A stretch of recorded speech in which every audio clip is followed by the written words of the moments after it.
Bonjour et bienvenue à Tatami. Nous sommes à Marussingaye pour les championnats du Sénégal.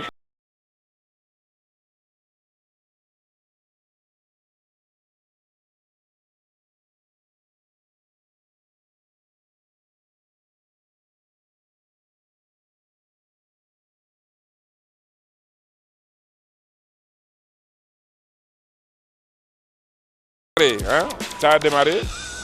On va vous laisser suivre parce que il y aura des interviews, des ITV avec les enfants aussi. Même s'il est vrai qu'on a pris quelques responsables, mais en tout cas, micro. Alors, on va vous laisser suivre la compétition, le temps de revenir sur le plateau.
Entraîneur national de l'équipe nationale du Sénégal, qui s'occupe de la compétition, qui fait un travail excellent.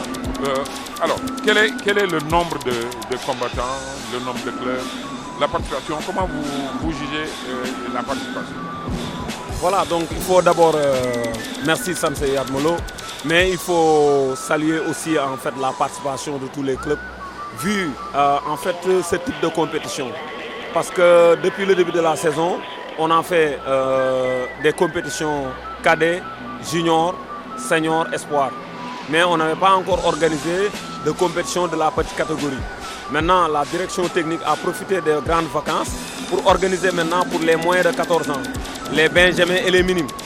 Donc, c'est une compétition qui regroupe presque 300 karatékas, 300 athlètes, avec minimum 40-50 clubs.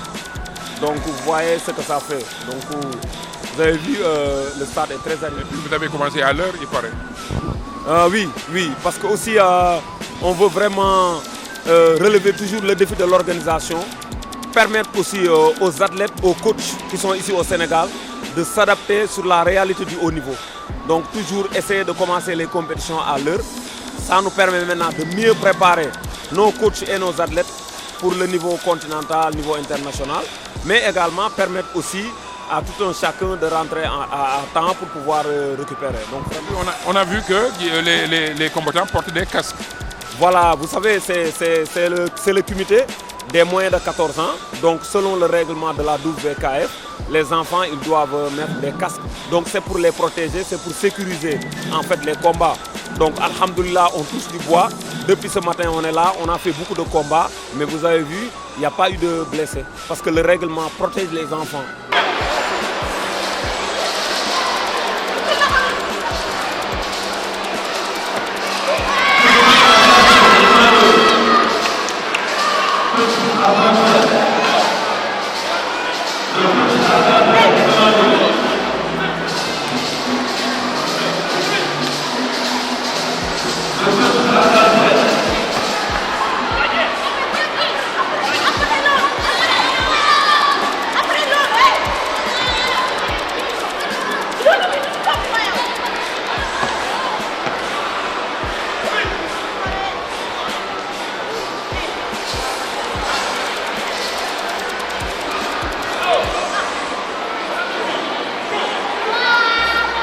choix stratégique que nous avons fait, donc de pouvoir organiser des compétitions avec la plus petite catégorie, les minimes et les benjamins. pour les préparer au rythme de compétition et puis voir notre niveau réel dans ces catégories-là, parce que c'est à partir de ces catégories Benjamin minimes qui encadrées qu'on pourra avoir de bons cadets, voire de bons juniors, et puis à la limite au niveau senior avoir de très bons résultats. Parce que si on regarde sur le plan international, même au niveau des Jeux Olympiques, la majeure partie des médailles d'or, c'est des athlètes qui ont commencé la compétition depuis l'enfance. Donc, et c'est ça qui fait des résultats, parce que l'athlète est habitué aux compétitions, le corps de l'athlète aussi s'habitue à toutes les techniques, et c'est ça qui fait qu'avec le développement, il puisse réussir au niveau des catégories cadets, juniors et seniors. Et vraiment, c'est un choix stratégique que nous avons fait avec la direction technique et l'arbitrage pour de plus en plus maintenant favoriser les minimes et les benjamins au niveau de certaines compétitions, combat surtout, et kata pour préparer la relève. Aujourd'hui, ce que j'ai vu ici, ça dit toujours, comme j'ai toujours battu avec le président El Mokhtar de le dire, moi j'aime la petite catégorie parce que le karaté d'aujourd'hui, si on n'a pas une bonne graine, on ne peut pas avoir des champions. Pour avoir des champions, il faut avoir des bonnes graines. Les bonnes graines, c'est ça. Et là, ça démontre, les coachs qui travaillent, les clubs qui travaillent. Et ça se voit ici. Le niveau, oui, à notre niveau, on dit qu'il y a quelque chose qui se prépare. Mais ça reste encore beaucoup. Aussi au niveau de l'arbitrage, on ne peut pas dire que c'est...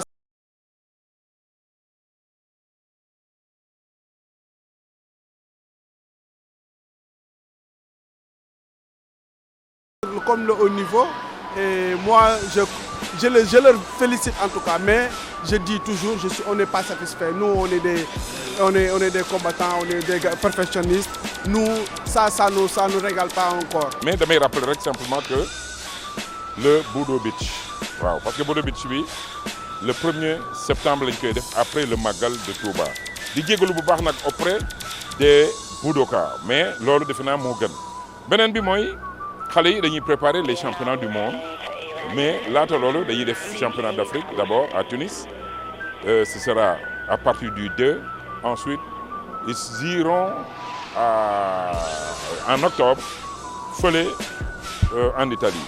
Il y a aussi des championnats du monde par équipe, Qatar, comité en Espagne. Et ça, on aura l'occasion de revenir avec Ibrahima Konaté.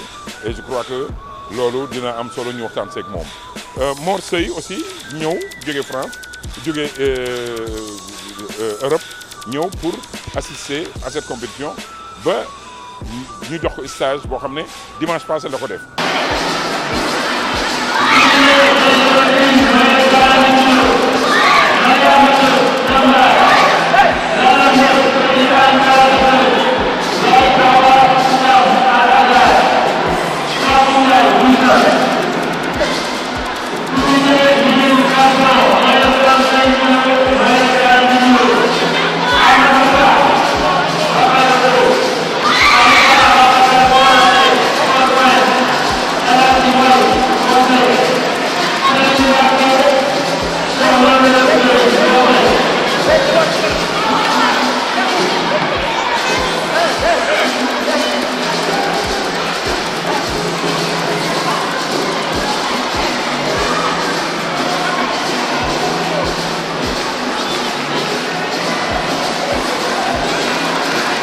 En fait, la direction technique, en collaboration avec le directeur des équipes nationales, M. Fodendao, en fait, sous la supervision de Sensei Joseph Sarr, ils ont mis en place un plan-programme depuis 2017 qui rentre dans le cadre de la préparation de la petite catégorie au niveau de la détection. Et maintenant, on a travaillé avec les coachs, on a organisé des stages de formation. Aujourd'hui, moi, vraiment, je suis satisfait parce que j'ai vu le niveau des enfants s'est beaucoup amélioré par rapport aux années passées. Ça veut dire qu'il y a un travail qui est en train de se faire au niveau de la direction technique et qui est en train aussi de se faire dans les clubs. Donc on en profite pour féliciter les coachs de clubs parce qu'ils viennent faire les formations, faire les stages et faire la démultiplication dans les clubs, dans les ligues. Et vous avez vu, ça améliore le niveau et maintenant on va essayer de continuer toujours parce que aussi c'est l'avenir de demain.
tey daal defuñ lu bëgg ci lool wax dëgg yàlla ndax petite catégorie bi dafa gëj di am ci championnat Sénégal yi luñ ci kontaanee lool nag comme ni ñu ko waxoon daaw rek noonu lañ ci gën a kontaan ndax dinañ ci gis résultat yoo xamante ni mën nañ kaa wax résultat premier ci parents yi nga xam ne danañ sawar di indi seen doom yi premier yi dañ gisaat booy yi nga xamante ni ñoom dañ gën a bëggaat karaté bi premier yi dañ gisaat benn résultat ci fédération bi nga xam ne ñu ngi préparé Jeux olympiques 2026 waaw loolu yëpp dañ ko ci gis kontaan buñ ci kontaan daal jéggi na dayoo moo tax boo xoolee Kaolack ñëpp koy ñëw saal yëpp koy ñëw wax dëgg yàlla ngir participer c'est des résultats yi ñu baaxoon di def rek mooy secret bi lu leen rek gëm li ñuy def mooy karaté li ñuy def dañ ko gëm di entraîner matin midi soir lépp lu mu laaj rek ñu jox ko loolu rek moo tax yàlla di ñu dimbale moo tax tey boo xoolee xale yi ñëwee nu ma la mën a wax ci mooy comité bi kenn ku na jël na ci sa catégorie li nga war a jël moo tax ñoom ñëpp ñu ngi yóbbaale résultat daal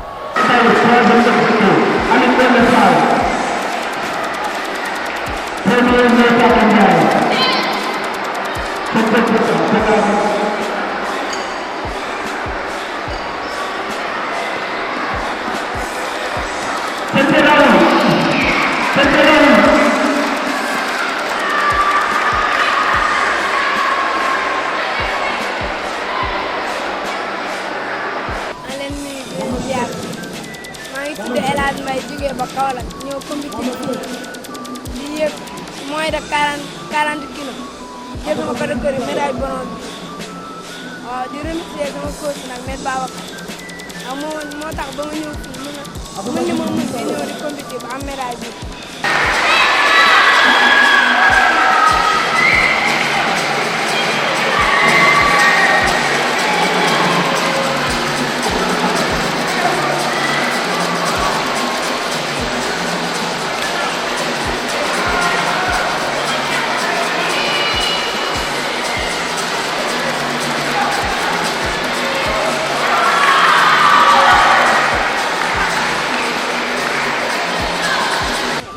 Ndeye Fatou Ndiaye nekk salle Jambar Karaté Club jógee Kaolack ci salle Cheikhouna Lo commission bi nag dama doon yéeg ci comité bi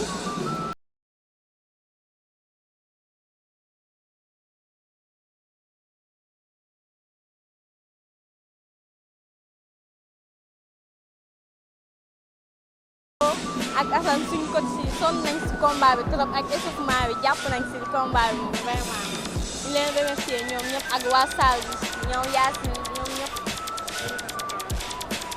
ak sama papa ak sama yaay ñoom tamit jàpp nañ ci bu baax ndax su dul woon ñoom engagement yi pass yëpp ñun moom liggéeyuñ fayuñ ñoom ñooy fay engagement ak pass kon ñoom tamit ñu leen gërëm ndax su dul woon nag ñoom tamit lii yëpp du am. Touba maa ngi jógee dëkk bu ñuy wax Taïf nekk ci ginnaaw Touba tey nag ci championnat Sénégal bi wax dëgg yàlla dañ koy rafetlu bu baax a baax ndax organisation bi tegu na ci yoon. aw na fi mu war a aw fépp ñun ñu indi ay athlètes yoo xam ne dañoo jógee Taïf ay minime ak benjamin yi nga xamante ni moom la ñu organisé tey championnat Sénégal bi gis nañ taxawaay am na solo trop wax dëgg yàlla.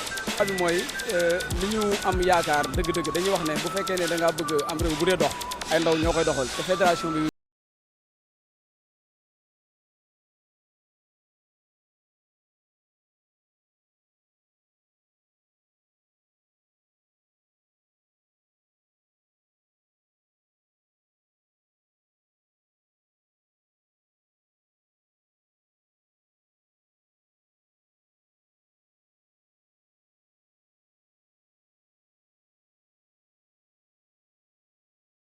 ci di mën a xool di def ay regard yu baax a baax ci ñi nga xam ne mooy àll li comme liñ ci soxla ci technique ñi am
lu dul ruus bëggoon naa nga am waaye lii la yàlla dogal.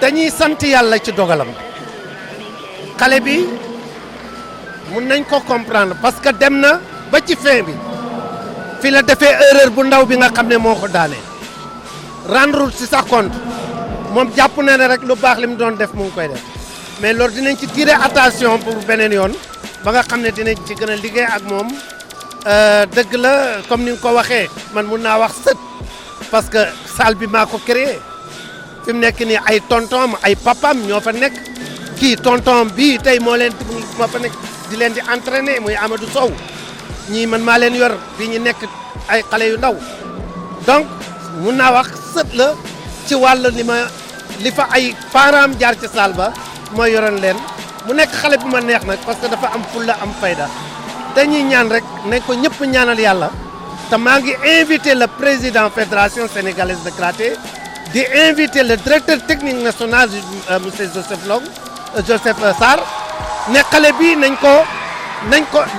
ko ziyaare ji pour gën ko encourager ndax kii dafa war a nekk héros pour Sénégal ëllëg kon kii nañ dem di koy rendre ak ñu mel ni moom nag ak ñu mel ni moom ne toog rek ñu gis benn autorité fédérale yegg seen kër ne salaamaaleykum ne serait-ce que benn 5000 lañ yëkkatee bàyyi ko fa ci kër ga c'est quelque chose loolu ça va encourager les enfants.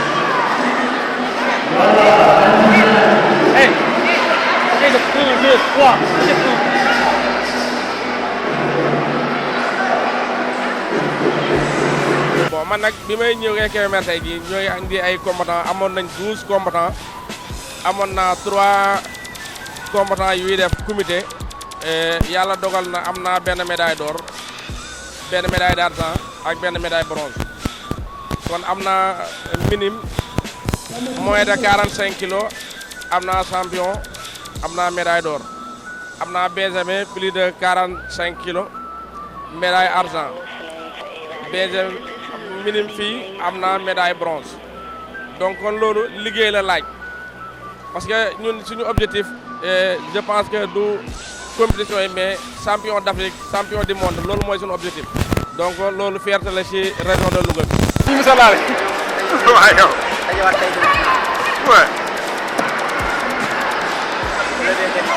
ok.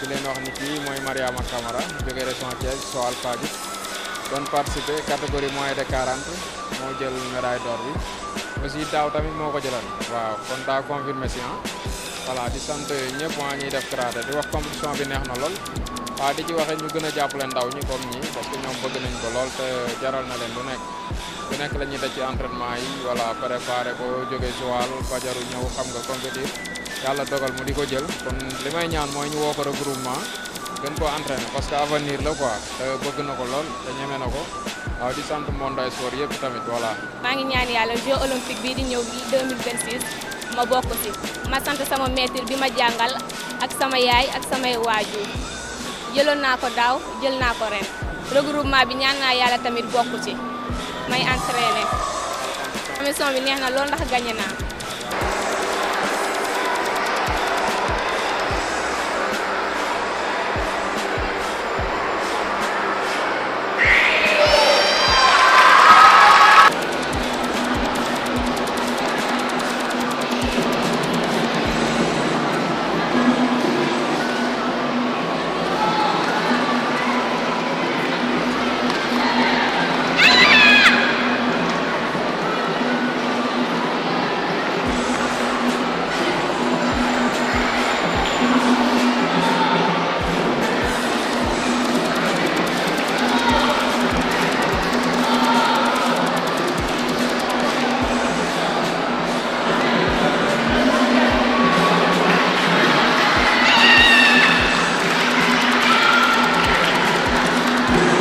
Les Jeux olympiques de la jeunesse c'est en 2026.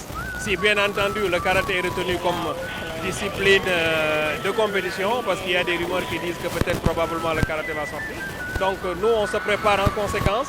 Ce n'est pas juste de manière spécifique pour cette compétition des Jeux Olympiques de la jeunesse, mais c'est un projet à court terme. Donc c'est des objectifs à court terme, mais c'est surtout pour le développement de la petite catégorie et contribuer au développement du sport.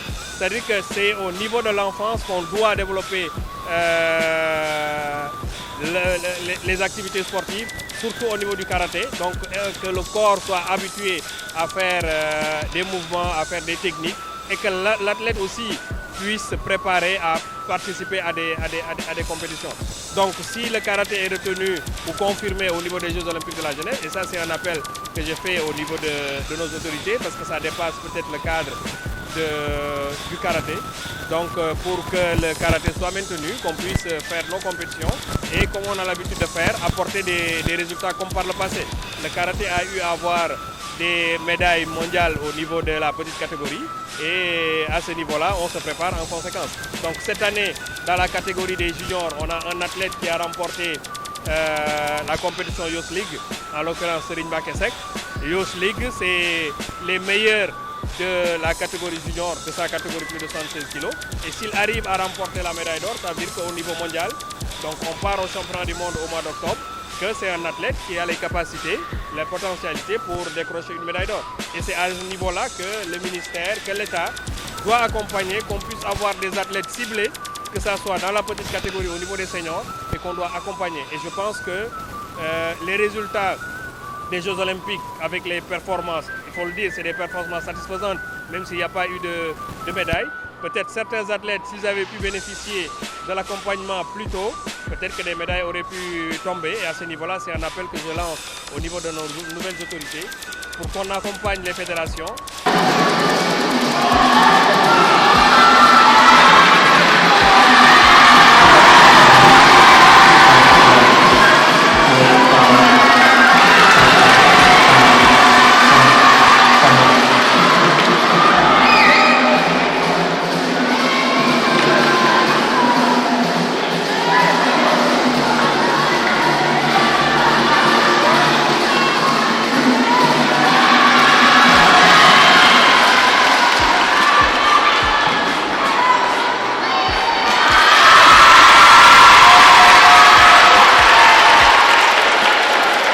Voilà, gis ngeen affaire bi neexoon na xale yi se sont battus et mu nekk loo xam ne véritablement dañuy féliciter tous les responsables de club.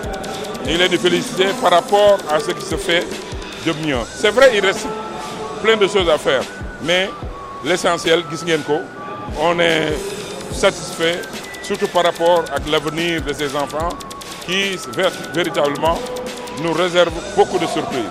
On va tatamiser demain.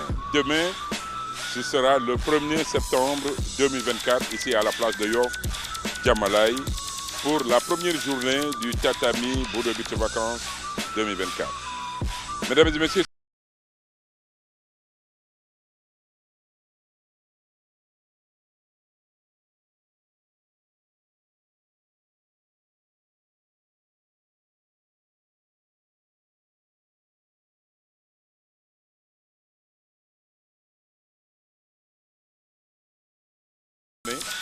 Tatami Bodo Beach Vacances 2024, saison 13, tour numéro 1, ce sera à Yenne, le dimanche qui suit. Merci d'avoir suivi cette émission de Tatami.